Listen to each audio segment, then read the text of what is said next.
Pues estamos con este maravilloso libro que también están mandando el link para cada capítulo, si no lo tienes, El conocimiento del Dios Santo por Packer, J.I. Packer. Estamos en capítulo 9. Ahí lo dejamos al fin de año y estamos viendo ahora el único y sabio Dios. Es precioso ese capítulo. Si no lo han leído, agárrense. La idea es que lo lean para que estén preparadas para compartir. Y recuerden que al final del libro hay en la página 381 preguntas que debemos estar alertas para encontrar la respuesta en el capítulo que estamos leyendo. Así es que dice en la página 381, el propósito de este capítulo es apreciar la sabiduría de Dios y hallar solaz en ella. Y yo creo que más que nunca en estos tiempos, con todo lo que hemos estado viviendo, necesitamos eso, apreciar su sabiduría y hallar solaz en su sabiduría. Él no está dormido, no está ignorando lo que nos está pasando. Él está en control. Él está permitiendo muchas cosas en nuestras vidas para ayudarnos a acercarnos a Él. Así es que la primera pregunta, ¿qué es la sabiduría? Vamos a empezar a leer capítulo 9 con Ana María, que fue la primera en conectarse y es la que está más lejos. Lenita. ¿Qué quiere decir la Biblia cuando afirma que Dios es sabio?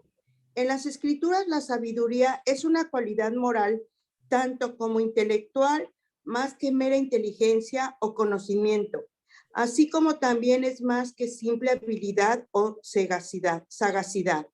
Para ser realmente sabio, en el sentido bíblico, la inteligencia y la habilidad deben ser puestas al servicio de una causa buena. La sabiduría consiste en la capacidad de ver en la inclinación a elegir la meta mejor y más alta, juntamente con la forma más segura de alcanzarla. Y realmente no hay que no subrayar, porque todo está explicando lo que es la sabiduría. ¿Cómo podrías decirlo en tus palabras, Ana María? Bueno, yo entiendo por sabiduría es aplicar en mi vida la palabra de Dios. Ese es un buen resumen, muy bien. Así es que no es nada más lo que aprendes aquí, es lo que vives, lo que pones por obra. De nada sirve tener mucho conocimiento, porque dice en 1 Corintios 8:1 que el conocimiento envanece, el amor edifica. No, así es que no queremos tener nada más conocimiento, queremos tener la práctica, el amor. Porque cuando hay demasiado conocimiento, lo que suele suceder cuando alguien estudia en un seminario y sale, estás llena de tantos conocimientos que a veces se te sube tu orgullo y piensas que eres mejor que otra persona. Lo he visto muchas veces.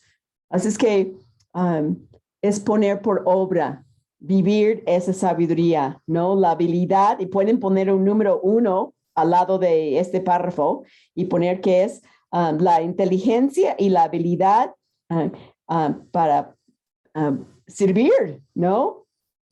De ponerlo por obra, en otras palabras, ¿no? La capacidad de ver, ¿no?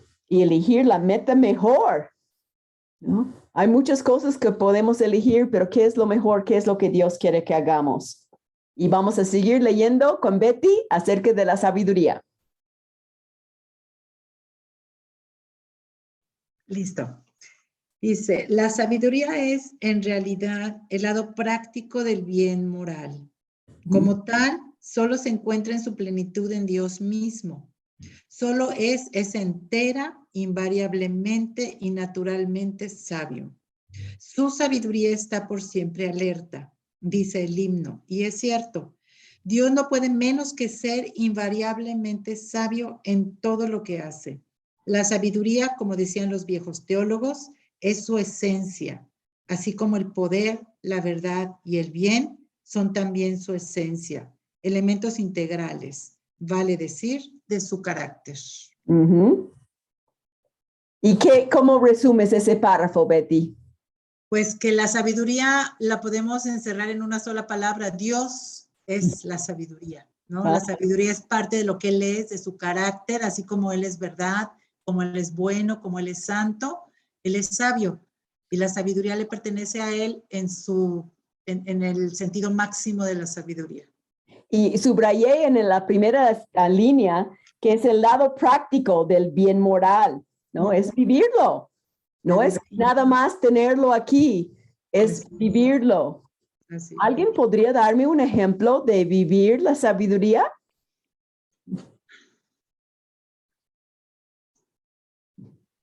Por ejemplo, no mentir. Ajá, sí, lo sabes, pero si no lo vives y dices, no importa una mentirita blanca, no estás poniendo por obra. Obedecer a nuestras autoridades. Ajá. Y dices, todo el mundo va más rápido, nadie se para en esa esquina aunque dice alto. La fe y la confianza en el Señor es algo que debemos de tener en nuestro corazón. Creo que ganaste la respuesta, Gloria. Eso sí es lo máximo. Y tú lo estás viviendo en esos momentos con Edgar. ¿No? Su hijo está enfermo y ella está poniendo por obra confianza en Dios. Venga lo que venga. No, no es que yo confío en Dios solamente si Él me sane mi hijo, si Él me cumple mi capricho, si me da lo que yo quiera. No, la sabiduría es querer su voluntad, descansar en Él. Claro, duele ver un hijo enfermo, pero sabes que Dios tiene un plan máximo que no conocemos. Quizá por esta enfermedad Él busca más a Dios, como hemos visto con Edgar, ¿no? Es como dicen en Proverbios, ¿no, Elenita? Que el principio de la sabiduría es el temor de Jehová. El temor de Jehová es apartarse del mal camino, o sea, habla de acciones, ¿verdad? Acciones que debemos hacer para poner en práctica la verdad de Dios. Exactamente. Male, ¿podrías continuar? Sí, claro que sí. A menos de que, Lidia, perdón, veo tu mano virtual levantada, pero no veo tu cara. ¿Quieres decir algo? Ay, no, discúlpame, es que llegó mi esposo y hace mucho ruido. Voy a oírlas nada más. Ok. Gracias. Enciérralo en un cuarto. Sí. Elenita. Male. Dice, Elenita. Mande. Vero Castro quiere decir.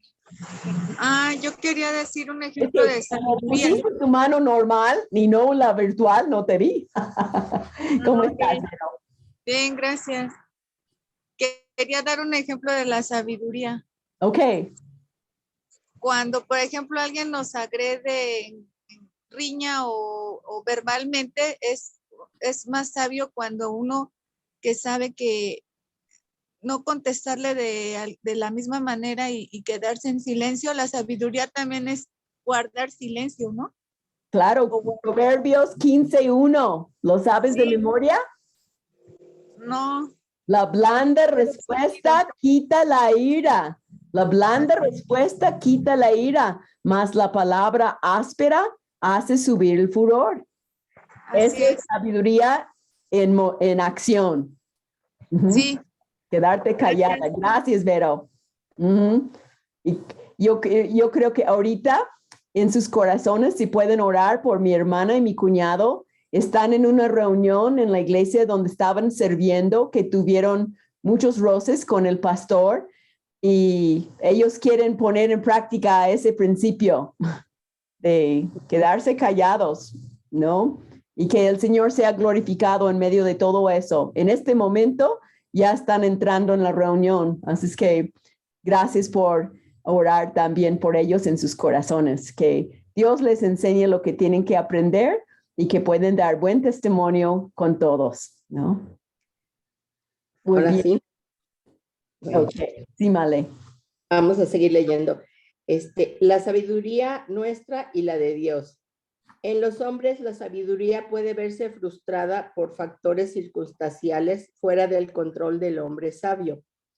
Aitofel El asesor renegado de David dio un buen consejo cuando le sugirió a Absalón que liquidase a David de inmediato, antes de que tuviese tiempo de recuperarse del primer sobresalto de la revuelta de Absalón.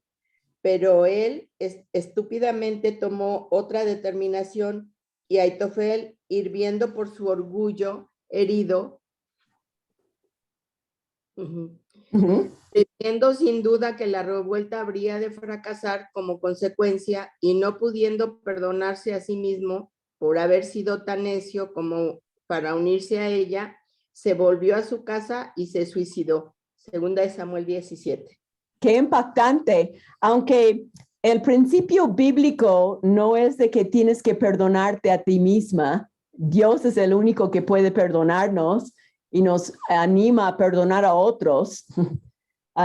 Entendemos la idea.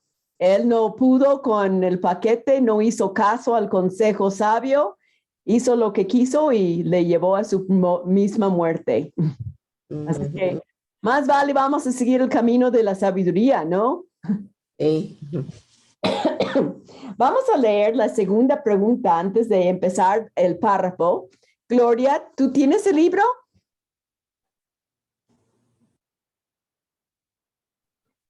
Sí, sí, lo tengo. Ok, voy a leer la pregunta 2 y después sigues leyendo. ¿Por qué es Dios digno por completo de nuestra plena confianza? Es una buena pregunta para que tú lo contestes, porque lo estás viviendo. Vamos a seguir leyendo, pero la sabiduría de Dios en página 117. Sí. La sabiduría nuestra y la de Dios. En los hombres la sabiduría puede Ya verse... leímos ese párrafo, el siguiente en la página 117. Sí, perdón. Pero la sabiduría de Dios no puede verse frustrada como ocurrió con el acertado consejo de Aitofel. Fue esta aliada a la omnipotencia. El poder forma parte de la esencia de Dios, tanto como la sabiduría. Un principio bíblico fundamental descriptivo del carácter divino dice que la omnisciencia gobierna la omnipotencia. El poder infinito es gobernado por la infinita sabiduría. Él es sabio de corazón y poderoso en fuerzas. Con Dios está la sabiduría y el poder. Es poderoso en fuerza de sabiduría. Tal es la grandeza de su fuerza. Su entendimiento no hay quien lo alcance. Suyos son el poder y la sabiduría. Y al que puede confirmaros, según mi evangelio, al único y sabio Dios. La sabiduría sin el poder resultaría patética, una caña quebrada. El poder sin la sabiduría resultaría simplemente aterrador, pero en Dios la sabiduría ilimitada y el poder infinito se unen, y esto hace que Él sea digno por completo de nuestra plena confianza. Hermoso. Qué hermoso. ¿Cómo podrías hacer un repaso de ese párrafo? Pues la sabiduría de Dios, que es ilimitada, nos permite saber que Él en su poder nos da la confianza y la fe. Exactamente. No se puede quitar uno del otro. El poder de Dios va mano en mano con su sabiduría. Y por eso vamos a subrayar ahí donde dice la omnisciencia gobierna la omnipotencia. O sea, todo conocimiento gobierna todo poder.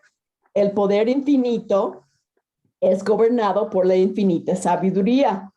Es algo de álgebra ahí. A es igual a B, B es igual a C, entonces A es igual a C. Y así, con Dios está la sabiduría y el poder, ¿no? Tantos versículos que hablan de eso. Es poderoso en fuerza de sabiduría. Tal es la grandeza de su fuerza, su entendimiento, no hay quien lo alcance. Así es que Cuando no entendemos algo, adivina quién tiene la mente limitada. Nosotras.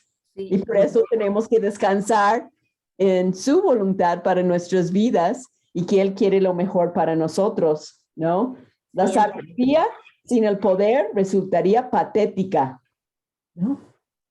Es todo sabio, pero no puede hacer nada. Eso no tiene nada que ver, ¿no? Pero en Dios la sabiduría ilimitada y el poder infinito se unen. Eso subrayé. Y esa es la respuesta a la segunda pregunta. Cuando leímos ahí, ¿por qué es Dios digno de completa confianza? Porque es infinito sabiduría y infinito poder. Él sabe lo mejor para nuestras vidas y Él puede impulsar las cosas, los eventos de la vida para lograr sus propósitos, si es su voluntad. Y recuerden, Él quiere nuestro bien y su gloria. Así es que a veces no me da lo que yo quiera porque sabe que no es lo mejor para mí, no es para mi bien. Que se haga su voluntad siempre. Siempre, porque su voluntad es la mejor. Aunque no lo entienda. Y hay muchas cosas en mi vida que no entiendo, pero confío. Y eso me da paz. Su shalom. Patti Fernández, ¿puedes leer? Sí, gracias. Y saben que voy a leer la pregunta 3 porque vamos a tocar ese tema también. ¿Qué es lo que muchos interpretan de forma errónea como la meta de Dios para el mundo? Y vamos a leer ahora el último párrafo de la página 117. La omnipotente sabiduría de Dios está siempre activa y jamás fracasa. Todas sus obras de creación, providencia y gracia la evidencian. Y mientras no la veamos en ellas, no estamos mirando como corresponde. Pero no podemos reconocer la sabiduría de Dios a menos que sepamos para qué realiza Él sus obras. Aquí es donde muchos se equivocan. Entienden mal lo que quiere decir la Biblia cuando afirma que Dios es amor.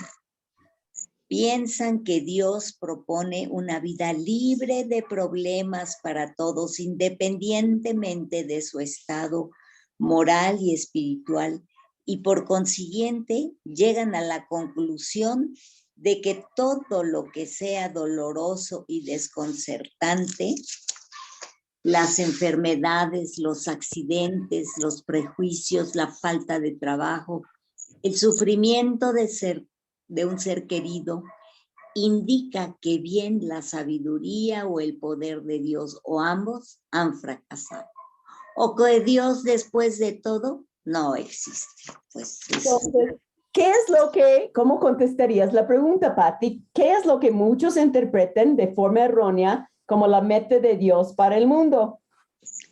Pues es que todos quieren que Dios nos haga felices, contentos, nos dé abundantemente todos los bienes materiales, pero al mundo se le olvida lo eterno.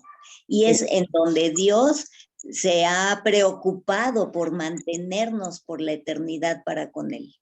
Exactamente. Por eso vamos a subrayar en la mitad del párrafo de la página 117, entienden mal lo que quiere decir la Biblia cuando afirma que Dios es amor. Piensen que Dios propone una vida libre de problemas para todos, independientemente de su estado moral y espiritual, y por consiguiente lleguen a la conclusión de que todo lo que sea doloroso, desconcertante, ¿no? Hablando de enfermedades, accidentes, todo eso significa que a lo mejor Dios ha fracasado, ¿no?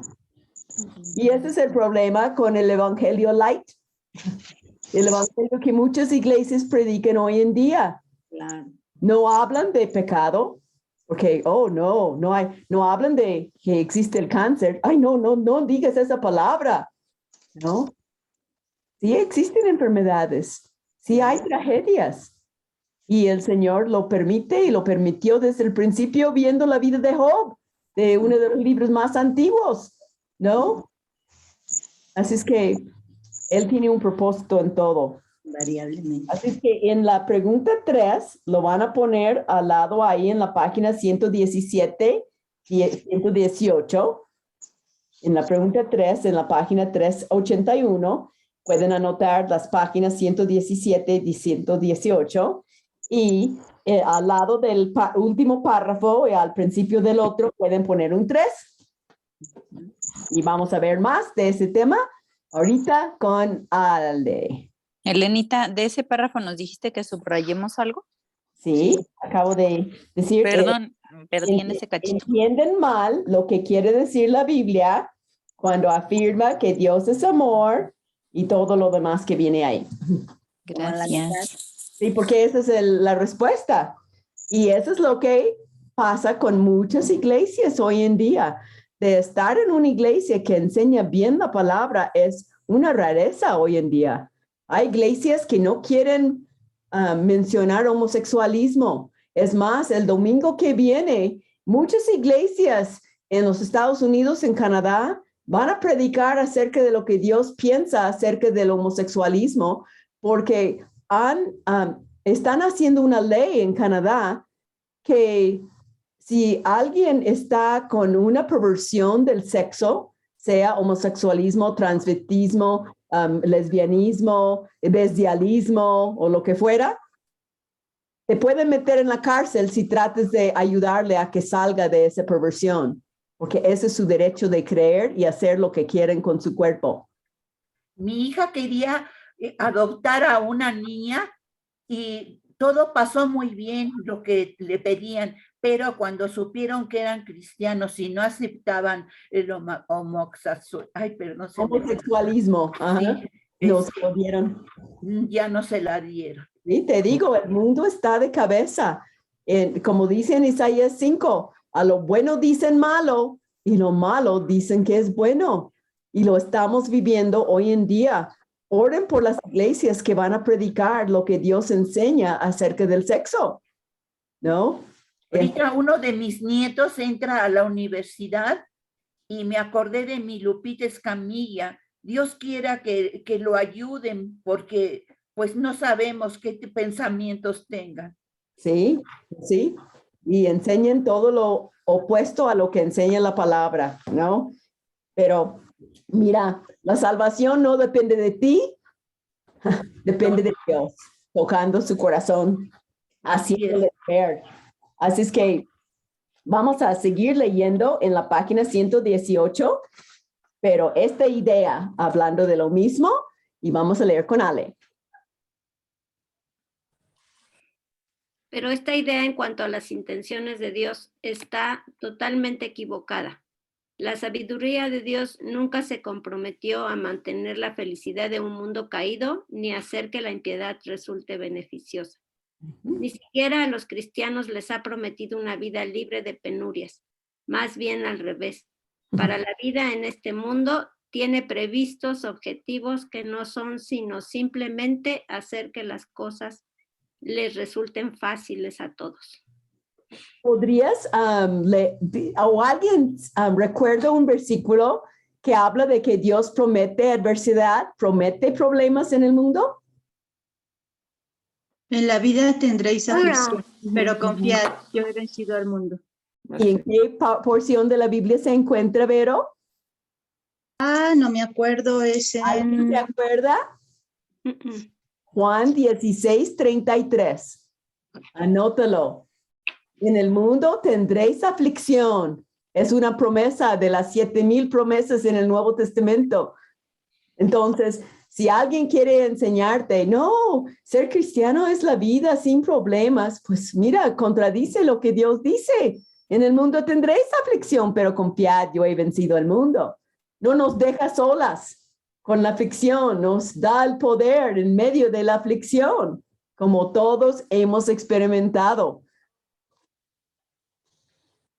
Y todos han dado testimonio de eso, ¿no? Veo sus caras y recuerdo, veo a a Maggie y me acuerdo de sus aflicciones y el poder de Dios trabajando en su vida, ¿no? Veo a Mika y la torta que le dio su esposo así hace muchos años para darle, y su aflicción, pero la fortaleza que Dios le ha dado, cada una, ¿no? Es tan alentador para mí ver sus caritas y recordar sus aflicciones y el poder de Dios en sus vidas. Por eso es importante vernos. Así es que ahí en este párrafo, vamos a subrayarlo lo primero, pero esta idea en cuanto a las intenciones de Dios está totalmente equivocado. Y eso es también parte de la pregunta 3. La sabiduría de Dios nunca se comprometió a mantener la felicidad en un mundo caído, ni a hacer que la impiedad resulte beneficioso, ¿no? Todo eso. Y ahora voy a leer la cuarta pregunta para que sigamos buscando las respuestas. Así es que, ¿cuál es la meta final de Dios? Y vamos a leer el siguiente párrafo con Amanda.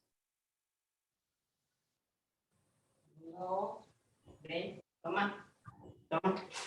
¿Me escuchan? Sí. Ok. ¿Qué es lo que busca Dios entonces? ¿Cuál es su meta? ¿Qué es lo que se propone?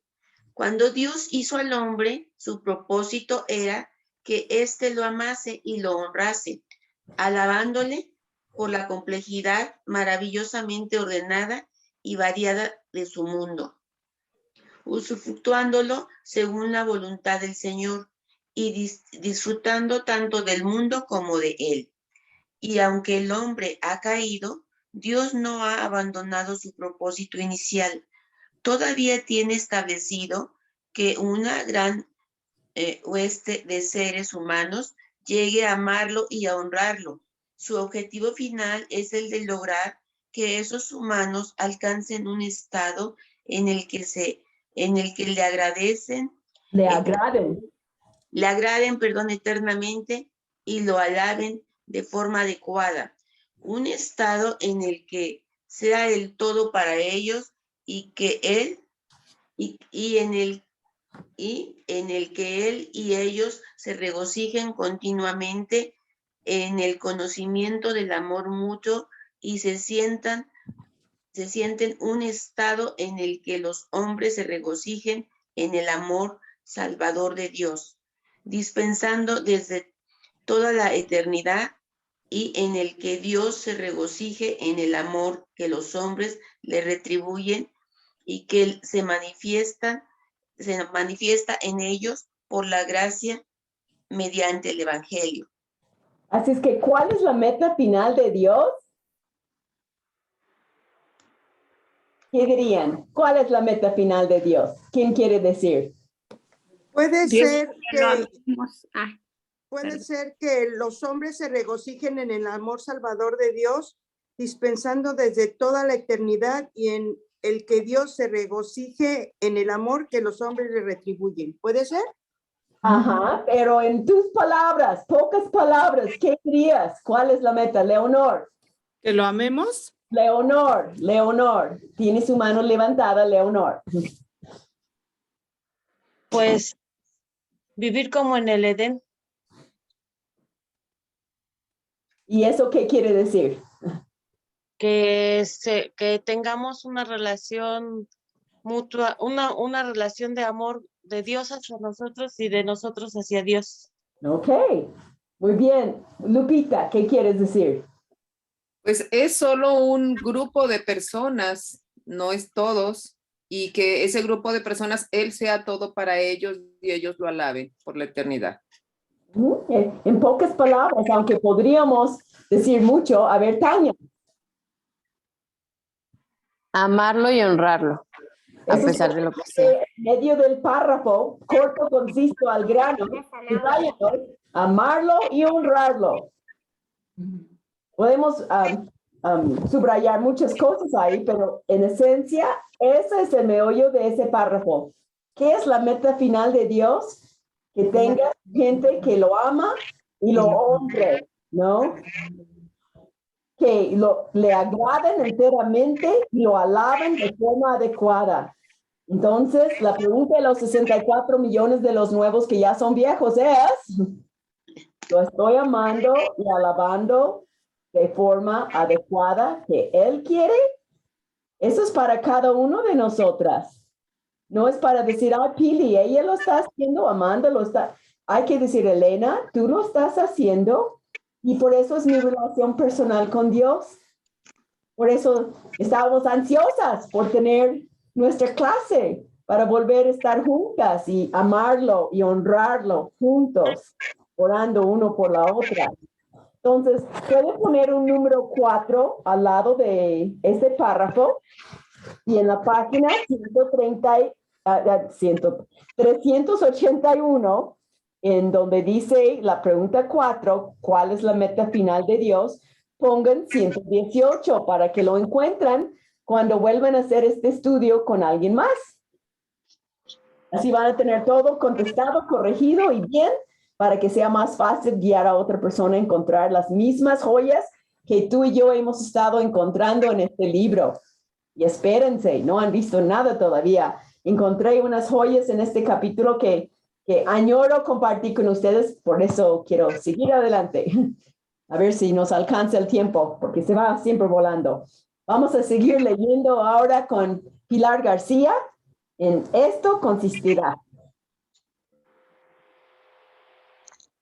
En esto consistirá la gloria de Dios y también la gloria del hombre, en todos los sentidos que este término tan rico puede denotar, pero esto solo se hará realidad plenamente en el otro mundo, en el contexto de una transformación de todo el orden creado.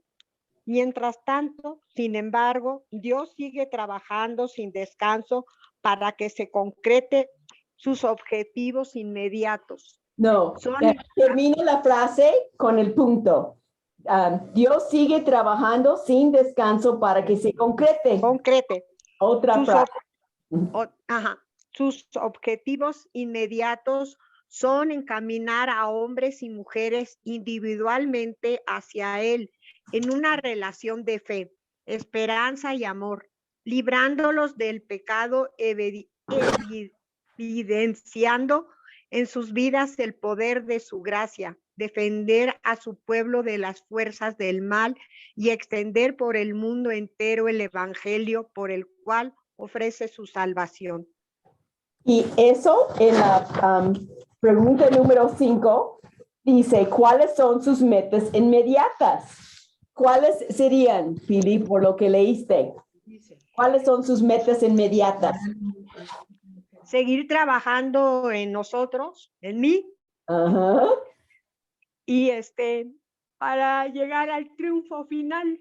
Ajá, y eso causa tanta emoción que Él no ha tirado la toalla conmigo. No. Yo que Él ya lo hubiera tirado hace años. Pero qué lindo. Yo también conmigo. Que Él sigue trabajando en nuestras vidas.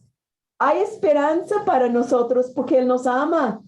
Y Él, así subrayé lo último, sus objetivos inmediatos, cuando dice ahí al final de la página 118 y de arriba, son encaminar a hombres y mujeres individualmente. Ale, Rocío, su mamá, Leonor, Mica, individualmente. No el grupo de estudio bíblico, no, es individualmente. Hacia Él en una relación de fe. Él quiere que le creamos a Él. Una relación de fe, esperanza. De toda la gente, Él quiere que tú y yo tengamos esperanza, ¿no?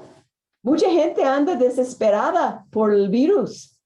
Ay, a mí me emociona todo eso. Yo veo que el Señor viene y digo, wow, usando algo que nadie hubiera creído posible, una pequeñita cosita que nadie ve, ¿no? Él nos da esperanza y amor, fe, esperanza y amor. Autoexamen, chicas.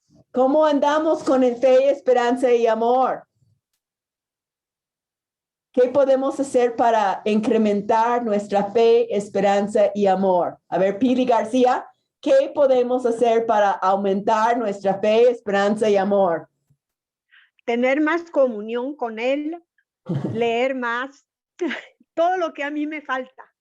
Lo que sabes que Ser hay... más comprometida. Sí, tenemos que... Nadie puede hacerte leer más. Nadie puede hacer que tu fe crezca, tu esperanza crezca o que tu amor crezca. Tú eres quien va a ir a tu casa a decir, abre la boca, mete la cuchara, mastica, traga. No, alguien tiene que decirte, come. No. No, porque tenemos hambre y comemos. Tenemos que también tener un plan para convivir con Jesús. Cada una somos responsables por eso. No es una religión, chicas. Hemos invitado al Rey de Reyes a entrar a vivir en nuestras vidas. ¿Cómo lo estamos atendiendo? ¿Paso tiempo con Él? ¿Te gustaría venir a mi casa y que te ignore? No. Sería una ofensa muy grande y no vuelves. Tenemos que atender al Rey de Reyes, convivir con Él, hacer tiempo para estar con Él. No ver tanta telenovela,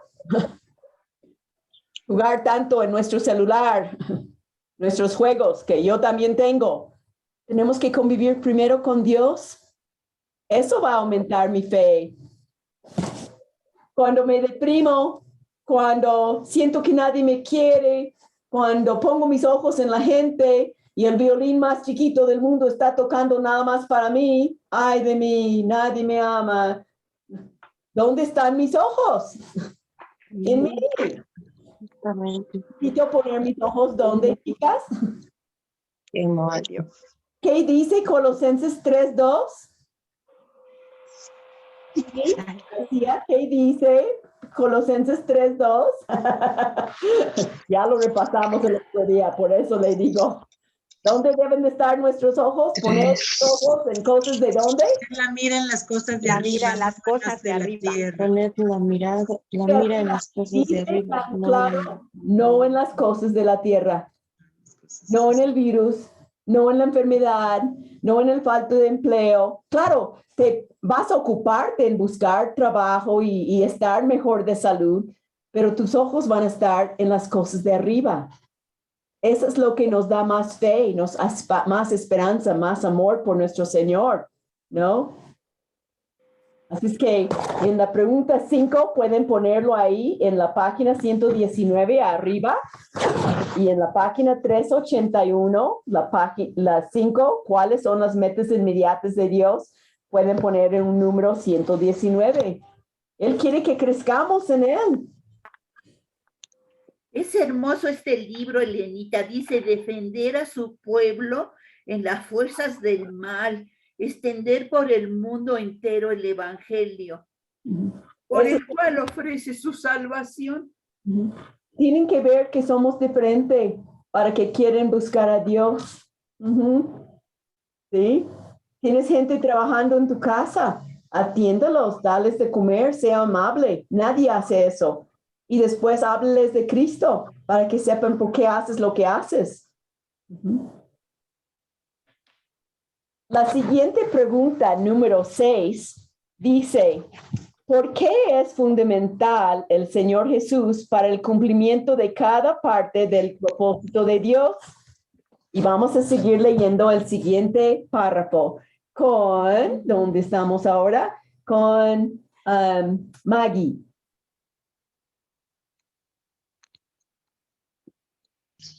En el cumplimiento de cada una de las partes de este propósito, el Señor Jesucristo ocupa un lugar central, por cuanto Dios lo ha ofrecido para que Él sea el que salve del pecado, aquel en quien los hombres deben confiar tanto como para que sea el Señor de la iglesia, al que los hombres deben obedecer.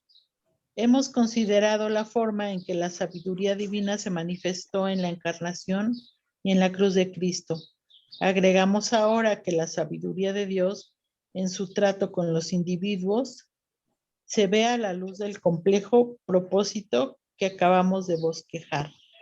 Entonces, ¿cómo podrías, Maggie, contestar la pregunta 6? ¿Por qué es fundamental el Señor Jesús para el cumplimiento de cada parte del propósito de Dios? ¿Cómo lo pondrías en tus palabras? Porque Él hace todo y de Él dependemos. Y Él tiene la sabiduría para guiarnos y para... Muy conciso al grano. Eso me encanta de ti. Muy bien. Eso. En ese párrafo subrayé, el Señor Jesucristo ocupa un lugar central, por cuanto Dios lo ha ofrecido para que Él sea el que salve del pecado. ¿Tú puedes salvar a alguien del pecado? No. ¿Tú eres responsable por la salvación de tus hijos? No, quisiera de mi familia, pero no. No. Ahora estoy hablando con una hermana, linda hermana, bien entregada, que ella siente que ella es responsable de que sus hijos no se hayan salvado, que su esposo, porque no los abrazó de niños, no son salvos porque él no fue el padre cristiano que tendría que haber sido. Y le digo, si fuera así, entonces sería por obras. No, tú puedes ser el peor padre y tus hijos salen amando a Dios. Yo vine de una familia no cristiana, mamá alcohólica, y mira, aquí estoy sirviendo al Señor. ¿Ellos fueron responsables por mi salvación? Obvio que no. Claro, ayuda que amas al Señor y instruyes a tus hijos, pero puedes hacerlo y no lo siguen. Y puedes no hacerlo y lo siguen, porque ¿de quién depende la salvación? De Dios. De Dios. Ajá, eso es lo que dice. Él es el que salve a uno del pecado, aquel en quien los hombres deben confiar tanto como para que sea el Señor de la iglesia, al que los hombres deben obedecer. ¿No? Si obedezco a Dios, obedezco a mis líderes. Si obedezco a Dios, estoy en paz con el gobierno. Dios primero y todo va en su lugar. Si no obedezco a Dios, debo de temer, porque entonces estoy en una situación difícil. Y cada uno sabe lo que Dios está pidiendo de nuestra santidad. Entonces, ¿Te puedo decir algo rápido? Elenita. Sí.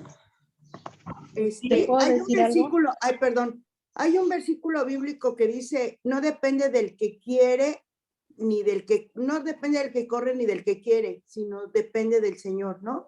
Sí, sí. No me acuerdo. ¿Alguien sabe? A ver, Vero, búscalo. Tú que encuentres todo, es tu tarea mientras yo siga adelante. O si alguien gris quieren buscarlo, búscalo. Así es que en la página 119 van a poner un número 6 al lado de ese párrafo, y en la página 381, en la pregunta 6, van a poner página 119. Romanos 9:16. Romanos 9:16. ¿Lo puedes leer, por favor? Sí, dice, así que no depende del que quiere ni del que corre, sino de Dios que tiene misericordia. Depende de Dios que tiene misericordia. Él es el único que puede hacer las cosas. Yo puedo testificar, pero mira, si Dios no tiene misericordia y no sabemos por qué elige a uno y no al otro. Y realmente la pregunta que debemos de hacer es, ¿por qué elige a alguno? Porque todos somos vil pecadores. Es que tenemos que darle gracias por su misericordia en nuestras vidas. ¿Alguien quiere compartir otra cosa? Otro perdón, Tania, veo tu mano virtual y tu mano humano. Sí. Antes, previo a esto, Ellen, quería decir que por lo que hablaba el libro de los sufrimientos y los padecimientos, yo siempre traigo a mi mente todo lo que padeció el Señor Jesucristo desde antes de venir al mundo, con toda esa carencia, con la persecución, ¿no?, de Herodes, el trasladarse a otro país incluso, y todo lo que padeció en su vida, el rechazo, los señalamientos, más lo previo que tuvo la cruz. Y digo, bueno, entonces, ¿quién soy yo? Si Dios Cristo siendo Dios padeció tanto, pues ¿por qué yo no he de padecer, no? Y me consuelo en todo lo que el Señor Jesús vivió, que no se compara en nada a ningún padecimiento que nosotras podamos tener. Sí, claro. Es más, dice voy a buscarlo, en 1 de Juan, me encanta, es un reto también para nuestras vidas. 1 de Juan 2:6, el que dice permanecer en él debe andar como él anduvo. Así es que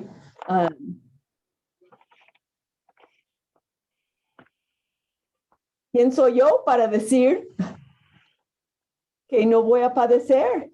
Debo de andar como él anduvo. Él sufrió. ¿Quién soy yo para no sufrir? ¿Verdad? ¿Están conmigo? ¿Sí me escuchan? Estamos contigo. Amén. Que apareció algo diciendo que había un problema con el sonido o algo quizá. Disculpen, ¿cuál fue la cita que dijeron? ¿Romanos qué? Porque tuve que bajar. Romanos 9:19. Ay, gracias.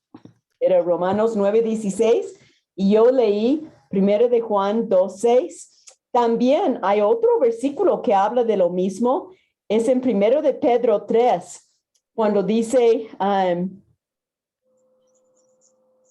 en versículo 18, 1 de Pedro 3:18. Mira lo que dice.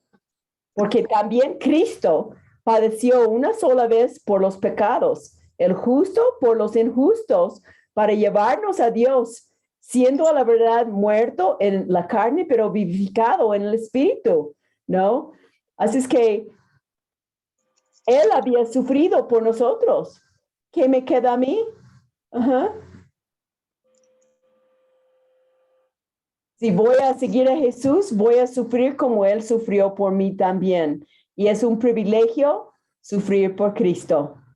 Es un privilegio poder andar como Él anduvo, aun cuando estoy realmente padeciendo justamente. Porque si padezco por ser ladrona y me meten en la cárcel, ¿de qué sirve? Pero si estaba hablando con Daniel Breton el otro día y estaba comentando cómo su papá fue acusado falsamente. Y él fue militar y lo metieron en la cárcel por 7 años, habiendo sido acusado falsamente, pero justo antes de entrar a la cárcel conoció a Cristo y testificó a mucha gente en la cárcel. ¿Quién entiende los planes de Dios? Uno diría, ay, ¿por qué eso le tenía que haber pasado? Fue injusto. Sí, pero era el plan de Dios. Así es que si nos meten en la cárcel, ya sabemos lo que nos toca, ¿no? Pues chicas, estoy viendo, la hora ya se acabó. Así es que creo que lo vamos a dejar ahí. Y empezamos, y así les doy chance, si no terminaron el capítulo, de seguir ahí, ¿ok? Pero qué rico, no llegamos a una porción que quería compartir con ustedes, pero ya para la otra semana sabrán lo que tanto me encantó y aprendí de nuevo, que nunca lo había pensado. Mica, ¿podrías guiarnos en oración para dar gracias a Dios por este tiempo? ¿Puedo decir mi oración que quería decir? Tú puedes decir lo que quieres decir. Te di el micrófono. Ahí voy. Empiezo con el Salmo 103 del 1 al 14. Dice, bendice alma mía a Jehová y bendiga todo mi ser su santo nombre. Bendice alma mía a Jehová y no olvides ninguno de sus beneficios. Él es quien perdona todas tus iniquidades, el que sana todas tus dolencias, el que rescata del hoyo tu vida, el que te corona de favores y misericordias, el que sacia de bien tu boca, de modo que te rejuvenezcas como el águila. Y luego puse, Padre eterno, príncipe de paz, gracias por tus misericordias, porque son nuevas cada mañana.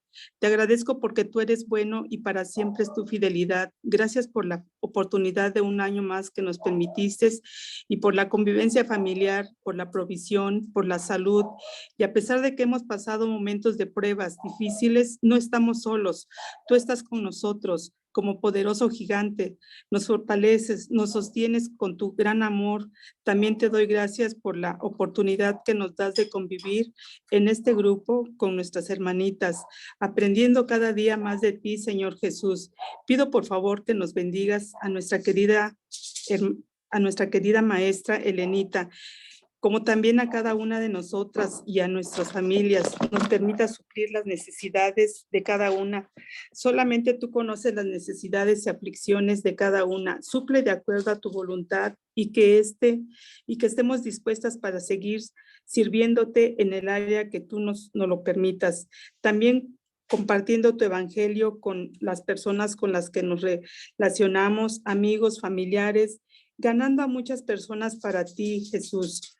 Permítenos tener ese deseo, amor por los demás, como dice tu palabra, a tiempo y fuera de tiempo.